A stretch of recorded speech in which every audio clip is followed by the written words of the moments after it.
So stop for a second and think about how much of your day is spent looking at a screen. Whether it's watching TV, playing video games, getting on your phone, surfing the internet, screens have been ingrained in our way of life for decades now. Um, and it is because of screen time that our pop culture has changed so dramatically. Now let's go back to the first use of screens in the public households with television. Now, after World War II, technology was on the rise. And leading into the space race, which developed screen and video for use in outer space, starts trickling over into the everyday lifestyle of Americans. Now, as of 2018, just for instance, there's 119.6 million households with a TV.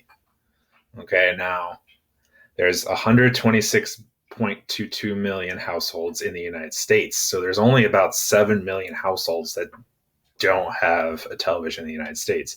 That's pretty significant, and that goes to show like how Americans are being influenced. Because think of everything we get from television. We find out about news. Okay, we get to see our president come and talk to the people, whereas before the president had to get on the radio. Now we can see them. President Kennedy was the first president who got on the TV and addressed the United States. We know what's going on in the world. Vietnam was the first war that was televised, and that led to mass protests in the United States. And we see sports, one of the biggest industries in the United States today: college football, NFL, hockey, NBA, MLB.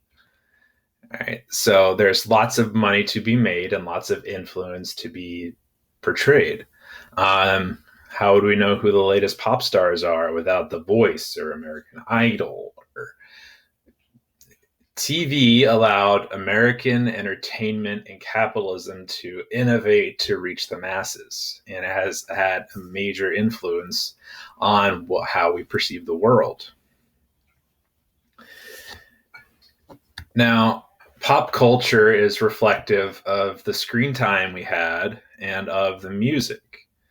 Um, in the 50s, 60s, 70s, 80s, we see new forms of music. And when you talk about a decade, you say the 60s, the 70s, the 80s, the 90s. Almost always you can bring to mind imagery from that time frame, which is often associated with the music and cultural trends of that era. This is Chuck Berry. Some call him the father of rock and roll. Once his music became popular and widespread, people wanted to play guitar and dress in suits and have nice things. Moving on in the 70s, this is the disco era. This is a group called ABBA, and they were one of the most popular groups of that time frame. And people wanted to dress like them.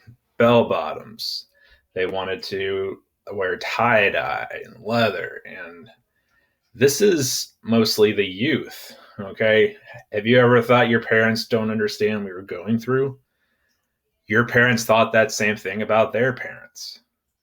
The younger generations wanted these new cultural trends, where the older generations are stuck where they were growing up.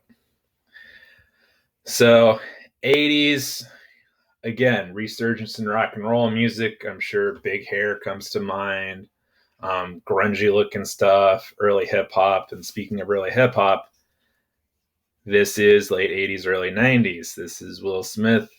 He won the first award for rap at the Grammys, believe it or not, before he became a major action star. Now, these new musicians, these new styles of music, heavily influenced the generational gap between parents and their children.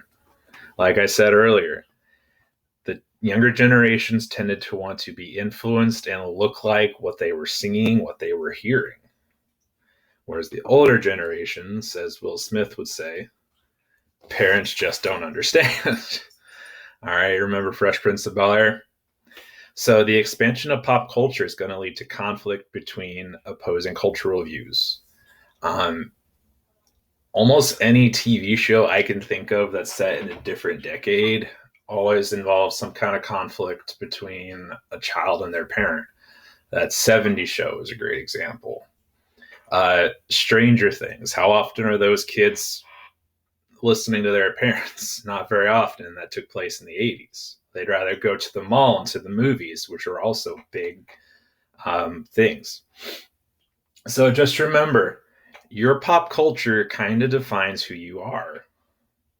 And there's nothing wrong with that.